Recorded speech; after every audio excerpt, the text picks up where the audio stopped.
Allahumma salli wa sallim ala sayyidina Muhammadin abdika wa rasulika nabiyil ummi wa ala alihi wa sahbihi wa sallim taslima. Wa ba'd.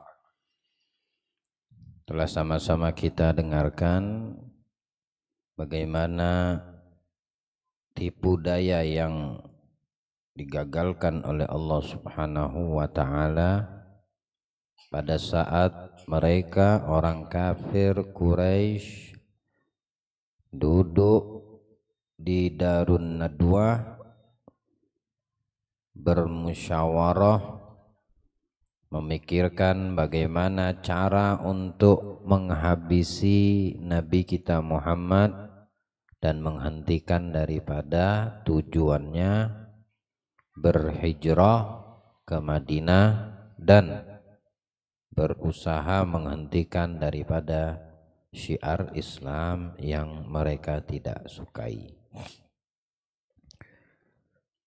Timbullah pandangan-pandangan dari mereka orang-orang kafir Quraisy. Dengan di tengah-tengah mereka syaitan berwujud laki-laki tua yang berasal dari kota Najd. Yang pertama memberikan pandangan agar Nabi kita Muhammad Sallallahu Alaihi Wasallam dipenjarakan atau diikat di tiang. Kan tetapi pandangan dan pendapat ini tidak disukai oleh syaitan tersebut. Abul Aswad bin Rabi'ah juga mengeluarkan pendapat agar Nabi kita Muhammad Sallallahu alaihi wa alihi wasallam diusir dan jangan pernah diizinkan kembali. Juga pendapatnya tidak disukai oleh syaitan yang berwujud laki-laki tua tersebut. Hingga tiba waktu pandangannya Abu Jahal dengan memberikan masukan kepada mereka yang hadir di perkumpulan tersebut, mengumpulkan pemuda-pemuda yang kuat, yang gagah dari setiap kabilah suku yang ada di kota suci Mekah, kemudian disiapkan pedang yang sudah ditajamkan dan mengatur waktu untuk bersama-sama dihunuskan pedang tersebut kepada Nabi kita Muhammad SAW hingga suku Abdi Manaf dan Bani Hashim tidak mampu untuk menuntut atau mendirikan Qisas karena tidak diketahui siapa yang membunuh lantaran ditusuknya atau dihunuskannya itu pedang dari banyak tangan dan dari banyak suku. Andai kata dia dari suku Nabi kita Muhammad ingin mengadakan peperangan, di kacamata mereka akan berpikir panjang karena yang menghunuskan pedang banyak kabilah. Apakah mampu daripada Bani Hashim, Bani Muttalib untuk memenangi peperangan? Nah, hingga mereka berpikir lebih panjang untuk menuntut atau mencari tahu siapa yang membunuh Nabi Muhammad. Itu rencana mereka. Ini yang diusulkan Abu Jahal. Ternyata pandangan Abu Jahal mendapatkan restu dari syaitan. Oleh sebab itu, setiap niat yang tidak baik pada diri setiap orang ataupun punya tujuan yang tidak baik pada diri setiap orang sudah pasti tanpa meminta restu direstui oleh syaitan. Ya. Nah, ini pelajaran buat kita, selalulah untuk menanamkan niat yang baik. Jangan punya pemikiran yang selain pemikiran yang baik, ya. Karena itu bertentangan dengan tujuan dan visi misi syaitan terhadap anak keturunan Adam, yaitu kita manusia. Akhirnya sepakat ini mereka dengan usulan dan pendapat Abu Jahal. Lalu mereka berikan setiap pemuda-pemuda dari beberapa qabilah, minimal qabilah yang akan menghunuskan pedang itu di waktu yang telah ditentukan ke arah Nabi Muhammad 5 qabilah. Itu minimal. Jika ada lebih banyak daripada suku-suku yang memusuhi Nabi ingin mengikuti berperan di dalam pelaksanaan atau eksekusi, itu lebih bagus kata mereka. Abu Jahal memberikan minimal 5 suku, karena di mata dia 5 suku ini tidak akan bisa dikalahkan jika terjadi balas dendam atau tuntutan dari keluarga Nabi Muhammad, dari Bani Hashim atau Bani Abdul Muthalib. Hari udah ditentukan, mereka udah tahu jadwalnya Nabi kapan keluar dari rumah, jam berapa keluar dari rumah. Lalu mereka duduk berkumpul di Bukit Sofa. Saat mereka duduk di Bukit Sofa, Abu Jahal dan gangsternya Nabi lewat. Nabi kita Muhammad lewat. Lalu Abu Jahal berkata kepada yang ada di sekitarnya, rombongannya, "Itu nah Muhammad yang mengatakan bahwasannya apa yang dibawa olehnya bersumber dari Tuhan yang mengutusnya, dan dia adalah utusan Allah katanya. Siapa yang mengikutinya akan diberikan oleh Allah Subhanahu wa ta'ala surga. Kemanapun dia ingin menikmati kenikmatan surga, mereka akan dapatkan. Tapi masalahnya bagi yang tidak mau mengikuti ajakannya, neraka, disiksa di dalam api yang berkobar. Itu katanya." Abu Jahal bilangnya seperti itu. Nabi lewat, Nabi dengar. Biasanya Nabi diam, ya, ketika diperlakukan seperti itu biasanya Nabi tidak menjawab. Tapi dalam hal ini Nabi bersuara, dijawab amin Nabi. Apa jawaban Nabi? Iya betul. Yang kau betulkan, yang kau katakan adalah betul, adalah itu ucapanku. Dan perlu kau ketahui, termasuk dirimu lah yang nanti yang berada di dalam neraka dan disambar oleh api tersebut. Nah, Nabi bersuara seperti itu. Kalau dulu-dulunya Nabi tidak pernah membalasnya. Nah, ini mengatakan Muhammad bilang nanti yang tidak ikut sama dia masuk neraka. Kata Nabi, betul yang kau ucapkan. Di antaranya adalah kamu yang berada di dalam neraka. Akhirnya ditinggal oleh Nabi dan Nabi pulang ke rumah. Saat Nabi sampai di rumah, datang Jibril alaihissalam. Beliau mengatakan kepada Rasulullah, jangan tidur di tempat biasa engkau tidur malam ini. Jangan tidur di tempat tidurmu, di kasur tempat kamu tidur wahai Muhammad pada malam hari ini. Karena misi mereka itu yang sudah disepakati dan direstui oleh syaitan akan dilakukan di malam tersebut. Sorenya mereka mengejek-ejek, mengolok Nabi, menunggu waktu malam tiba. Nabi tidur. Saat Nabi bangun dari tidur, keluar dari pintu rumah, itulah kesempatan yang sudah disepakati untuk menghunuskan dari setiap suku laki-laki yang kuat, pemuda, dengan serempak pedang tersebut. Saat Nabi buka pintu, pas keluar dari pintu rumah beliau untuk melakukan aktivitas ibadahnya di Masjidil Haram. Nabi masuk di rumah, Kata Jibril, jangan kamu tidur di tempat tidur yang biasa engkau tidur, wahai Muhammad, pada malam hari ini. Maka perintahkan Ali bin Abi Thalib untuk menggantikan posisimu.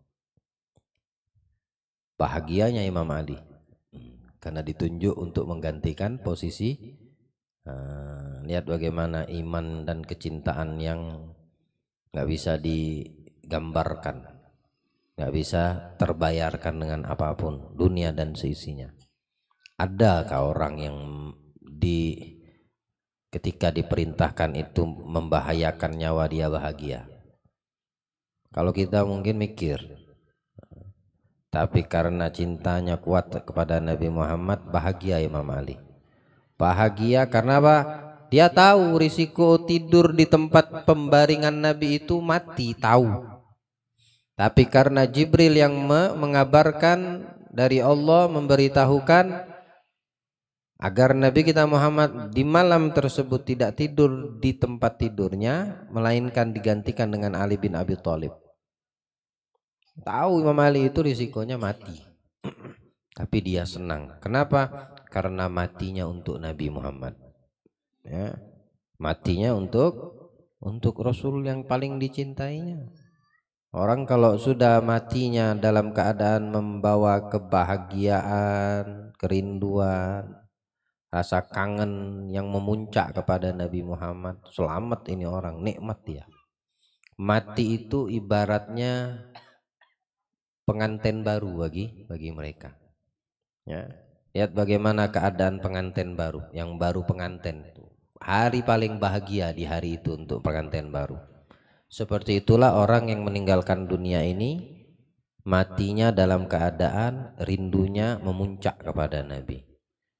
Orang yang kalau cintanya kepada Rasulullah kuat, rindunya kepada Rasulullah kuat, perjumpaannya kepada Sang Khalik kuat, itu mereka kalau tidak dilarang di dalam berdoa atau berhajat meminta segera dimatikan, pasti itu pertama yang akan diminta oleh para pecinta dan orang yang memiliki kerinduan kuat.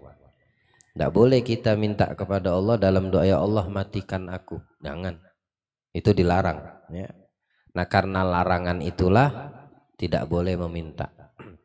Tapi kalau seandainya diperbolehkan bagi mereka orang yang sudah kuat rindunya pengen ketemu sama Nabi, pengen kumpul sama Nabi Muhammad, maka itu aja doanya yang bakal dipinta oleh mereka. Ya Allah matikan aku, ya Allah pendekkan umurku. Ini bagi orang yang muncak, ya, sudah memuncak rindunya untuk jumpa dan kumpul dengan Nabi Muhammad SAW. Jangankan orang yang masih hidup, yang sudah mati saja masih pengen duduk sama Nabi Muhammad, ketemu sama Nabi Muhammad, kumpul sama Nabi Muhammad. Kenapa? Karena nabinya masih hidup.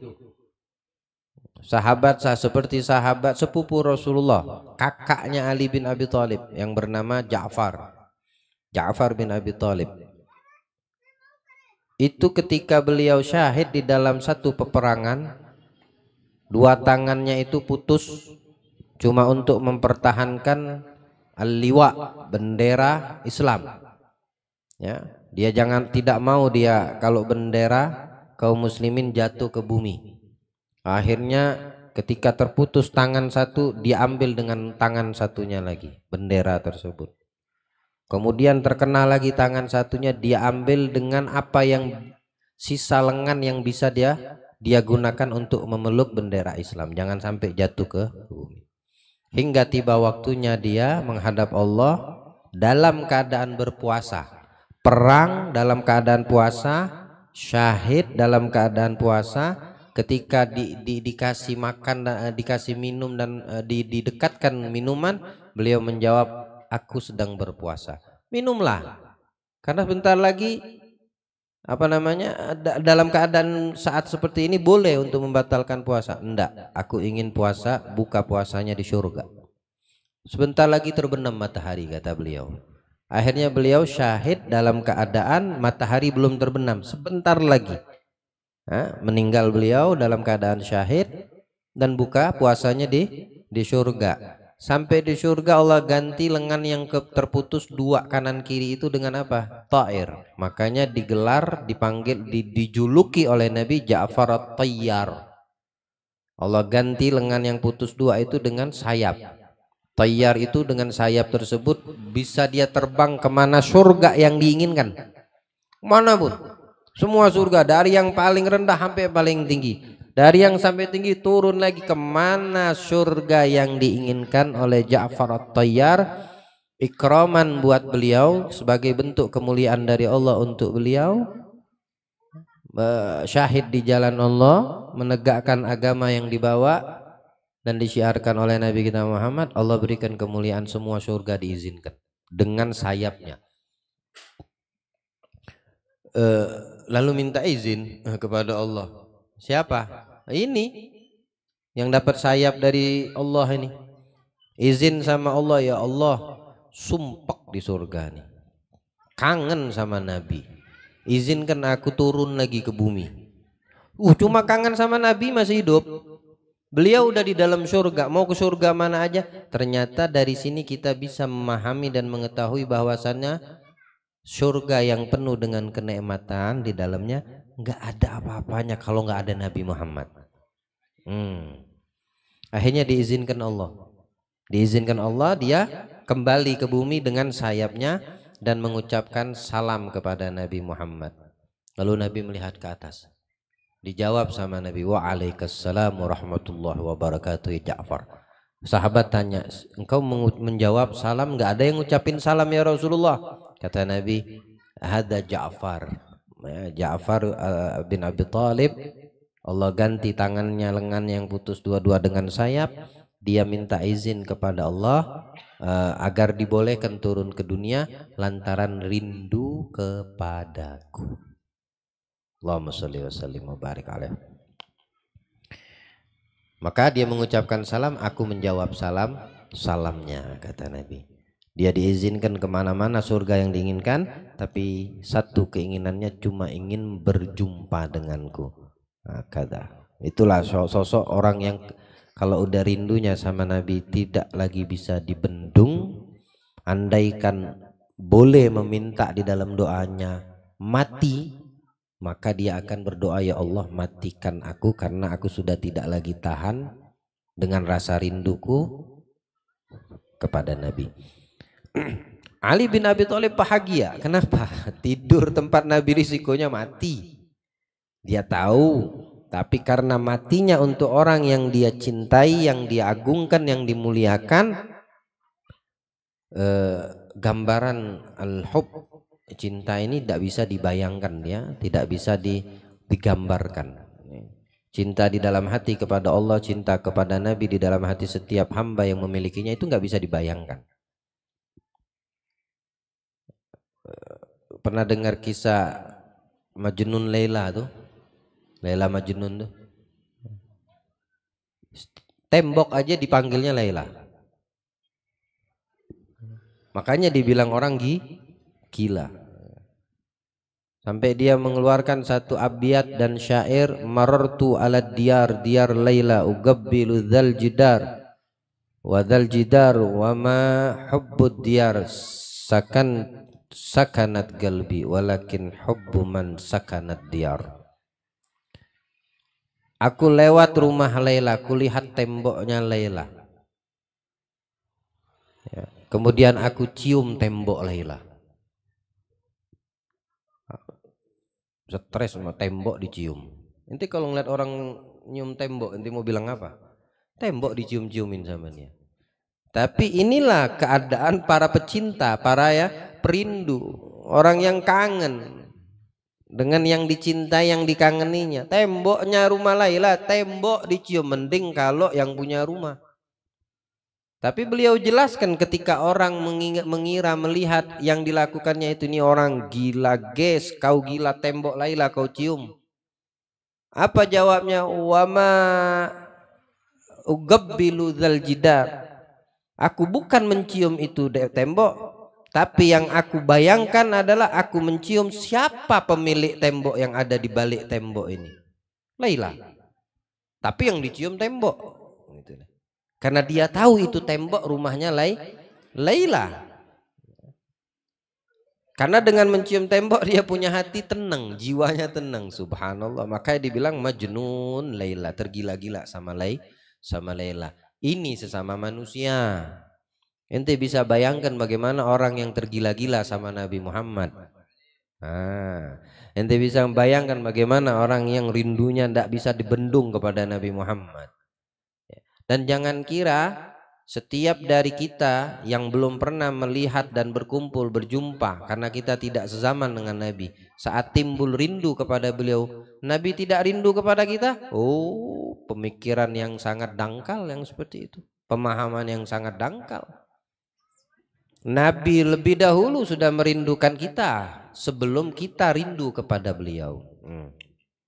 Makanya di dalam sebuah hadis Nabi mengatakan, hadis yang panjang, beliau menjelaskan, umat yang paling aku cintai, yang akan datang umat yang tidak pernah melihatku, mereka yang paling rindu kepadaku dan aku sangat merindukannya. Bayangin, melihatku tidak pernah tapi mereka beriman, berjumpaku denganku mereka tidak pernah tapi mereka merindukan aku dan aku lebih merindukan mereka. Oleh sebab itu, sebagai bentuk cinta kita kepada Rasulullah, laporan kita punya amali setiap hari Kamis itu naik kepada Rasulullah. Jangan sampai beliau sedih. Jangan sampai laporan amal kita ini dalam satu pekan, ini hari Minggu ya, besok dari hari Kamis tadi itu Jumat, Sabtu, besok Minggu, Senin, Selasa, Rabu, Kamis itu dilaporkan ke Nabi. Usahakan, maksimalkan saat Nabi membaca report amal kita itu beliau tersenyum, bukan beliau sedih ya, apalagi sampai beliau meneteskan air mata. Walau seperti itu tetap Nabi memohon kepada Allah. Kalau dilihat report amal umatnya bagus, Nabi bersyukur kepada Allah, beliau puji Allah, alhamdulillah umatku fulan bin fulan, fulanah binti fulan, dia ngasih laporannya seminggu ku dapatkan bagus, alhamdulillah ya Allah, terima kasih banyak, bersyukur, puji Allah Nabi. Kalau didapatkan laporan report amalnya tidak bagus, bukan Nabi juga diam, ya Allah ampunkan kesalahannya fulan bin fulan, fulanah binti fulan. Lihat bagaimana Nabi sampai di barzahnya memikirkan kita. Begitulah Nabi kita Muhammad SAW, setiap hari seperti itu. Setiap hari di dalam sujudnya selalu mendoa kita. Belum lahir, beliau masih hidup ketika sholat, dalam sujud selalu mengucap dan mendoakan kita umatnya. Padahal kita belum ada. Kecintaan seperti apa yang seperti itu? Siapa yang memiliki kecintaan seperti itu? Orang yang belum lahir sudah didoakannya, sudah dirindukannya. Hanya Nabi kita Muhammad yang punya seperti itu. Jadi kerinduan kita kepada selain Nabi Muhammad, kecintaan kita kepada selain Nabi Muhammad tidak boleh mengungguli daripada Nabi Muhammad SAW. Ente boleh cinta kepada anak, istri, harta, jabatan, kedudukan, tapi tidak boleh itu mengalahkan kecintaanmu kepada Nabi Muhammad. Itu baru mukmin. Ya? Ente sayang sama harta ente, silakan. Tapi kalau mengorbankan Nabi, mengorbankan sunnah Nabi, mengorbankan syariat Nabi cuma untuk mempertahankan harta, kamu belum paham berarti bagaimana besarnya cinta Nabi untuk menyelamatkanmu daripada siksa neraka Allah. Bagaimana cintanya Nabi untuk menjagamu daripada murkanya Allah. Nggak bisa dibayar. Seberapa banyak kau punya harta bisa membalas apa yang di benak Nabi kita Muhammad. Ya. Ini semua beliau alami sampai beliau itu mau dibunuh pun beliau tidak takut, beliau tidak khawatir. Kekhawatirannya satu aja. Kekhawatiran satu Nabi. Apa? Orang yang mempunyai niat tidak baik ini, kalau mereka tidak segera insaf, taubat atau menerima iman ajakan Nabi, mereka yang celaka. Makanya Nabi tidak membalas, tidak melakukan sesuatu, memeranginya atau membalas perbuatan mereka karena masih ada besar harapan pada sosok Nabi kita Muhammad, mereka mendapatkan taufik dan hidayah dari Allah. Alhamdulillah itu ada pada kita, maka jagalah itu taufik dan hidayah dari Allah. Ya, mukminnya, mukminatnya, muslimnya, muslimatnya, jaga. Jangan pernah kita terhadap hal-hal yang berkenaan dengan Nabi Muhammad itu kita anggap remeh, kita sepelehkan, kita kucilkan. Jangan. Ya, ingat, laporan kita akan naik setiap seminggu sekali pada hari Kamis tuh. Ya, dilaporkan kepada Allah, dilaporkan juga kepada Nabi Muhammad. Ya, yang sampai kepada Nabi Muhammad, kalau memang kita ini udah banyak dosa, kita udah banyak kekurangan, kita banyak kekhilafan. Tapi masa juga harus terus menerus, ya, berkelanjutan. Tidakkah berpikir untuk berubah? Tidakkah berpikir, ya Allah, ini hari Kamis 3 hari, 4 hari lagi laporanku naik ke Nabi hari Kamis. Aku harus upayakan laporanku bagus. Aku harus upayakan amal yang dibaca oleh Nabi daripada amal yang ku perbuat selama 1 minggu ini baik. Itu yang harus ada pada benak kita umat Nabi Sallallahu Alaihi Wasallam, sebagai bentuk cinta kita kepada beliau, ya, sebagai bentuk ta'zim kita kepada beliau. Beliau itu hidup di hati mereka yang menghidupkan. Nabi kita hidup di hati yang menghidupkan, dan beliau itu tetap hidup walaupun si pemilik hati tidak menghidupkan, tapi disayangkan dianya yang mati, bukan nabinya. Ya, Anda tidak menghidupkan nabimu di dalam hatimu, kamu yang mati, bukan nabimu. Tapi Nabi selalu hidup di dalam hati mereka yang menghidupkan Nabi Muhammad. Allah beri pemahaman, insyaallah. Allah berikan untuk kita pemahaman hingga selalu Nabi kita di dalam benak dan sanubari kita hidup senantiasa 24 jam, tidak pernah mati. Sunnahnya ada di dalam kehidupan kita, akhlaknya ada di dalam kehidupan kita, sosialisasinya ada di dalam sosialisasi kita, sholatnya ada di dalam sholatnya kita, ya. Akhlak beliau, adab beliau ada di dalam adabnya kita. Berarti ini orang menghidupkan Nabi Muhammad. Hidup dia dengan menghidupkan Nabi Muhammad SAW. Rasulullah berkata kepada Ali, ya Ali, malam ini kau gantikan posisi aku tidur. Pakai aku punya burdah. Burdah itu shalnya atau selimut yang biasa digunakan Nabi kalau tidur, warna hijau, ya, selimutnya warna hijau. Engkau yang tidur di tempat pembaringanku malam ini.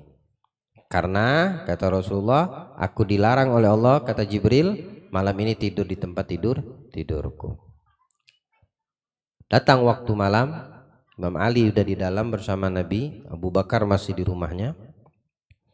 Kemudian Nabi keluar dari pintu. Ini orang-orang kafir sudah pada kumpul semua di dinding-dinding, di tembok-tembok mengelilingi rumah Nabi SAW di kegelapan malam dengan senjata yang sudah dipersiapkan oleh mereka, termasuk Abu Jahal, mengintai, melihat, ngintip, ya, ngintip. Dilihat, oh Muhammad masih tidur, padahal di dalam selimut itu bukan Nabi Muhammad lagi. Nabi mana? Nabi keluar dari mana? Dari pintu yang mereka sudah ketahui di mana Nabi akan keluar. Mereka tahu Rasulullah pasti keluar dari pintu ini, dan dari pintu itulah Nabi keluar. Jadi Nabi tidak keluar dari tempat lain, dari pintu di mana Nabi biasa keluar, dari situlah Nabi keluar. Cuma Allah memberitahukan kepada Nabi Muhammad agar membaca apa yang Allah perintahkan saat keluar dari pintu. Apa yang Allah perintahkan Nabi untuk membaca? Awal surat Yasin. Nabi membaca Yasin wal Qur'anil Hakim innaka laminal mursalin ala siratim mustaqim. Sambil membawa, Nabi ngambil tanah, debu di dalam rumah beliau itu, tanah, sambil baca. Pas buka pintu itu baca surat Yasin di malam hari. Jadi orang yang sudah bersiaga ini tidak melihat pintu itu kebuka, padahal Nabi buka dan Nabi keluar. Sambil membawa itu turab, debu tanah tadi, Nabi membaca ini surat Yasin. Dan satu-satu orang yang sudah kumpul untuk bersiap membunuh Nabi itu dikelilingi, didatangi sama Nabi. Didatangi sama Nabi, tapi mereka tidak melihat. Sambil Nabi baca Yasin, Qur'anil Hakim, kalamul mursalin, suratul mustaqim, tanzilul azizir rahim, tunzira qauman ma undira abahum fahum laqad haqqal qawlu ala aktsarihim fahum inna ja'alna fi anaqihim aghlalan fa hiya ila al-adqani fahum wa ja'alna min baini aydihim suddan wa min khalfihim suddan fa aghshaynahum fahum la yubsirun. Dalam qiraah wa ja'alna baini aydihim saddan wa min khalfihim saddan. Nah, dari riwayat suddan boleh dibaca. Itu sambil debu turab itu dilempar sama Nabi di kepala mereka satu-satu sambil baca Yasin. Ya. Ilmu ndak, nanti kalau ada rasa takut sebelum keluar baca ini ayat. Ya. Ada anjing galak depan rumah ente, standby lagi 5 biji. Misal. Ya. Nggak usah takut. Kalau ente nggak yakin, nah itu yang jadi masalah. Ya. Bagaimana udah baca Yasin tapi tetap diopname kena gigit? Ya kau ndak yakin. Tapi kalau kau yakin insya Allah enggak. Allah nak ngajarkan Nabi kita Muhammad. Sekarang kalau kita mau ngikutin teladan selain beliau siapa? Soal masalahnya adalah yakin atau tidak. Ya. Nabi ini pedang di hadapan beliau sudah mengintai menunggu. Ya, bahkan didatangi satu-satu sama Rasulullah nih. Kepala mereka dihambur pasir, tanah. Tidak terasa lagi. Bahkan bikin mereka tuh nyenyak tidur. Bayangin. Ya.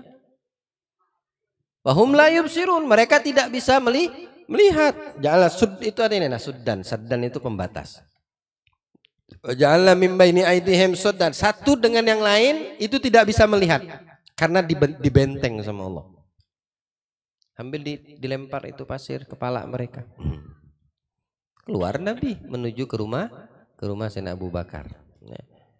Tapi Abu Jahal sekali-kali masih bergerak selimut. Oh Muhammad masih tidur. Nanti belum keluar dia. Padahal sudah keluar Nabi Muhammad. Hingga waktunya tiba Imam Ali bangkit dari tempat tidurnya. Kemudian masih tertutup dengan burdah selimut tersebut. Dia buka pintu. Ini pedang sudah di depan pintu.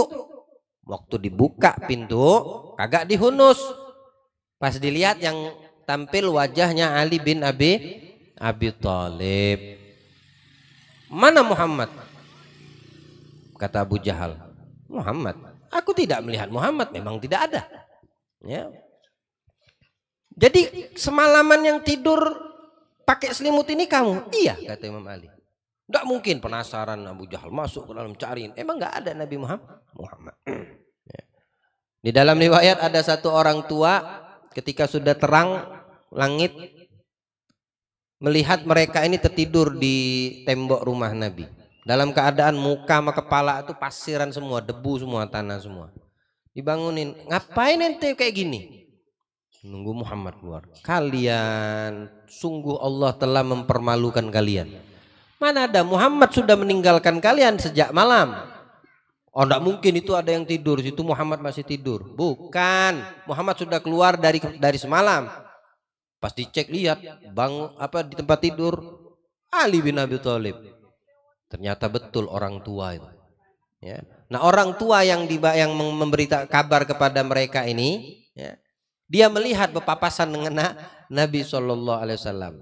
Saat sadar ini Abu Jahal, langsung dia merintahkan semua untuk mencari di mana Muhammad keberadaannya. Cari Muhammad sampai dapat dimanapun dia. Jangan ada yang terlewatkan di setiap gang-gang ya, atau rumah-rumah keluarga dan kerabatnya, termasuk rumah Abu Bakar As-Siddiq didatangi oleh beliau.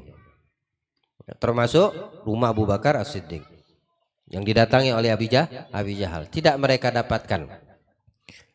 Menuju rumah Abu Bakar As-Siddiq, Nabi Muhammad SAW itu di siang hari. Nabi Muhammad tidak pernah datang ke rumah Abu Bakar itu kecuali di waktu pagi dan sore. Ya. Nah ini di kejadian hijrah Nabi ini, Rasulullah datangnya agak siang dengan menutup kepala beliau pakai talsan. Talsan itu dijadikan seperti kerudung gitu, menutup pakai syal beliau. Dilihat oleh Siti Aisyah dari atas jendela rumahnya. Lalu mengabarkan kepada Abu Bakar, wahai abah, wahai ayah, itu dari kejauh Rasulullah. Kok bisa tahu Siti Aisyah? Ya suaminya. Rasulullah hadir, datang menuju ke sini, tidak pernah-pernahnya kata Sayyidina Abu Bakar, Aisyah datang Rasulullah di waktu siang seperti ini.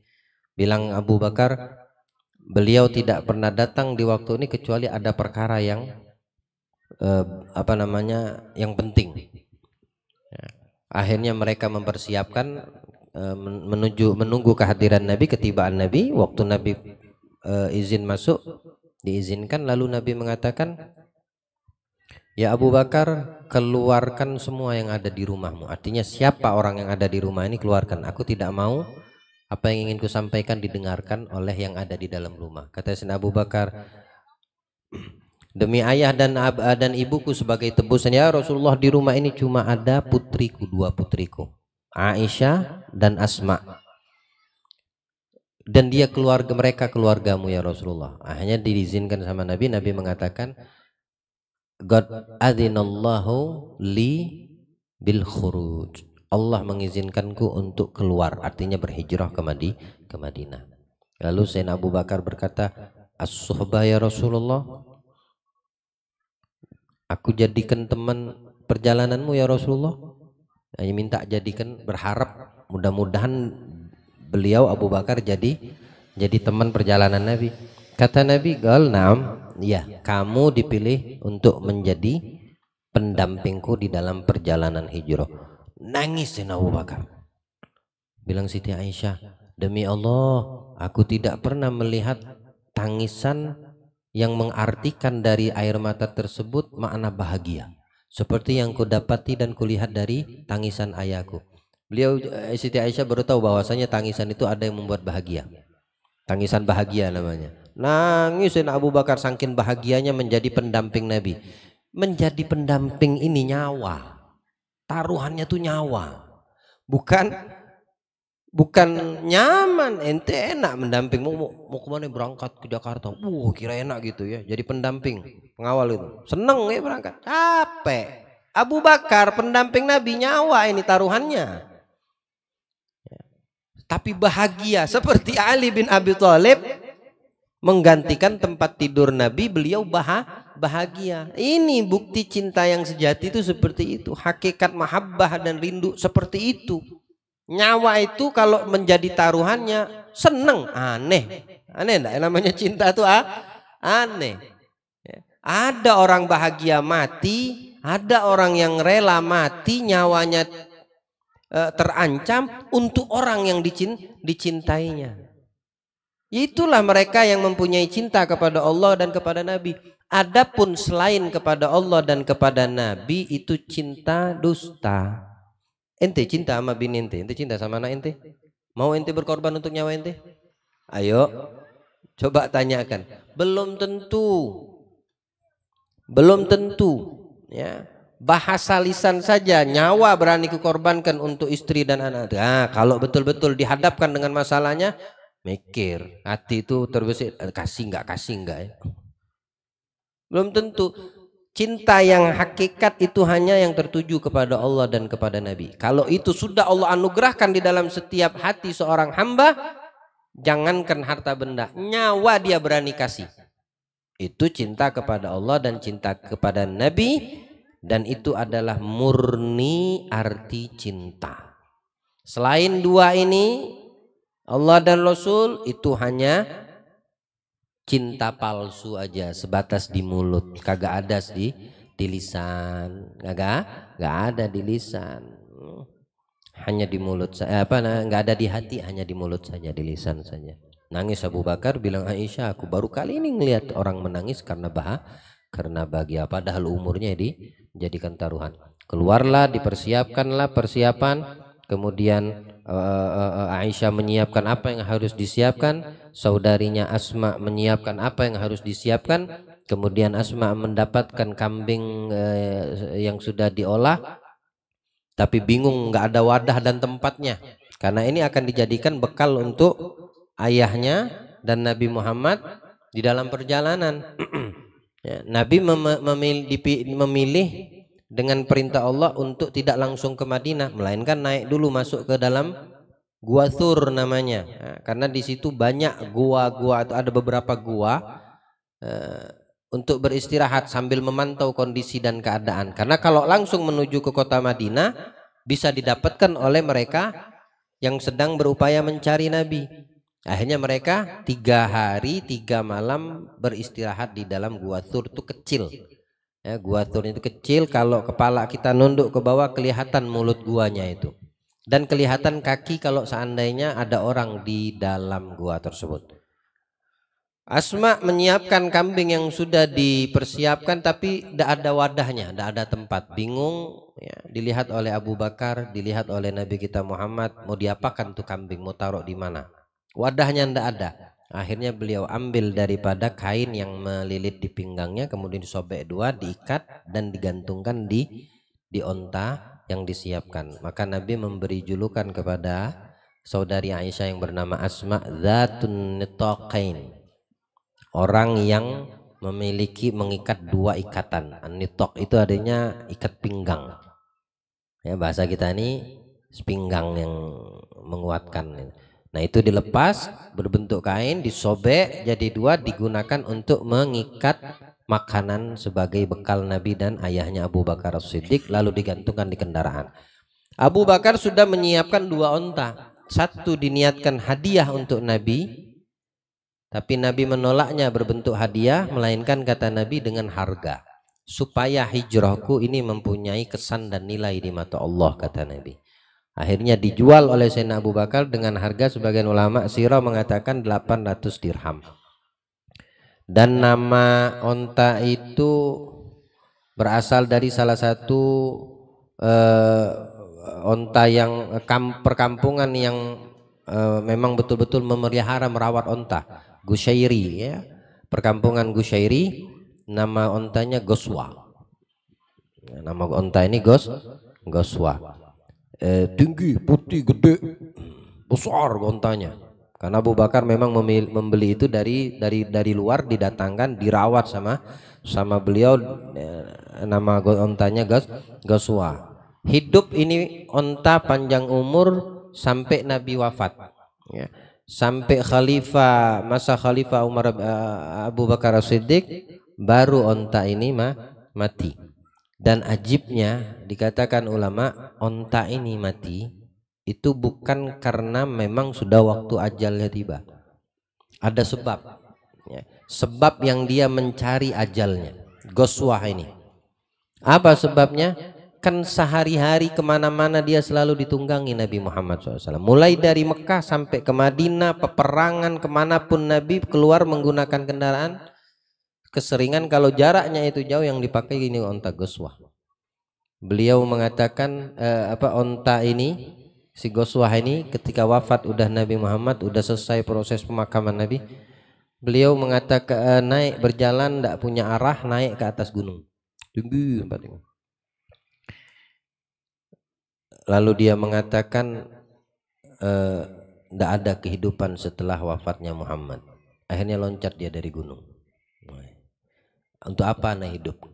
Kalau Nabi Muhammad sudah meninggalkan dunia, untuk apa lagi aku hidup? Onta aja sampai kayak gitu. Akhirnya dia loncat dari gunung, mati. Adakah binatang yang bisa memahami? Adakah binatang yang punya hati kepada seorang Nabi seperti ini onta? Ada lagi peliharaan Nabi yang bernama Duldul, himar. Ya. Ada juga Nabi itu semua dikasih nama sama Rasulullah. Onta, peliharaan yang lain, himar, dikasih nama sama Nabi. Tapi subhanallah ini onta paham dia. Nabi udah wafat, maka nggak ada lagi arti aku hidup. Karena aku hidup nih dengan sebab adanya Nabi Muhammad. Kalau udah Nabi Muhammad dipanggil sama Allah, maka aku juga nggak ada gunanya hidup. Akhirnya dia mati. Loncat dari tempat tinggi, dari gunung, dari bukit, mati. Onta binatang aja tahu dia bagaimana cara mencintai sosok Nabi Muhammad. Ya Allah berikan pemahaman kita yang punya akal, yang belum paham kepada kecintaan dan kerinduan kita terhadap Nabi Muhammad hingga saat ini. Mudah-mudahan barokah perkumpulan malam hari ini, dan daripada binatang yang rindu kepada Nabi, kita lebih berhak dikasih pemahaman oleh Allah untuk merindukan dan mencintai Nabi kita Muhammad. Amin. Allahumma amin. Amin. Al-Imam Ali bin Abi Thalib ini sampai dikatakan la fata illa Ali wala saif illa Dzulfiqar. Tidak ada laki-laki pemuda yang paling berani seperti Ali bin Abi Thalib, dan tidak ada pedang yang bisa mengalahkan jika itu berada di tangan Ali bin Abi Thalib. Maksudnya pedang yang dihadiahkan Nabi kepada Ali di peperangan Khandaq yang tadi dibahas sama Ustaz Arsyad, ya, Dzulfiqar namanya. Tadinya dikasih kepada Hamzah bin Abdul Muthalib, tidak kuat ngangkat. Ya, tapi ketika diserahkan kepada Ali bin Abi Thalib, dengan ringannya diangkat oleh Ali bin Abi Thalib. Ya, dan itu pedang didoakan oleh Nabi SAW. Selama dipegang Ali bin Abi Thalib, tidak ada yang bisa mengalahkannya. Pasti musuh itu yang kalah.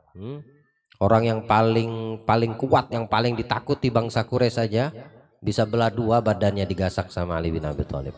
Abu Bakar sebagaimana lembutnya hatinya, tapi orangnya sangat berani mempertaruhkan nyawanya. Dan Nabi SAW keluarlah dari kediaman Abu Bakar menuju ke dalam Gua Tsur. Di tengah-tengah jalan ketemu sama Abu Jahal. Ajib, tapi Abu Jahal dibutakan sama Allah matanya. Bilang Nabi, ya Abu Bakar, dia akan berhadapan denganmu dan dia akan bertanya kepadamu tentang aku. Jawab saja yang semestinya kamu jawab. Nabi ngajarkan kepada Abu Bakar tidak dengan cara yang diinginkan Nabi, supaya Abu Bakar berpikir apa yang harus jawab ketika ditanya. Betul, ketemu sama Abu Jahal. Ya Abu Bakar, mau kemana? Ya terserah aneh mau kemana. Ya Abu Bakar, mana sahibak Muhammad? Tidak tahu, ente tidak lihat. Nah, gitu. Tidak lihat Nabi Muhammad di sebelah Abu Bakar. Ente nggak lihat. Ada ndak Muhammad? Ndak bohong Abu Bakar. Ya. Kau bertanya mana Muhammad?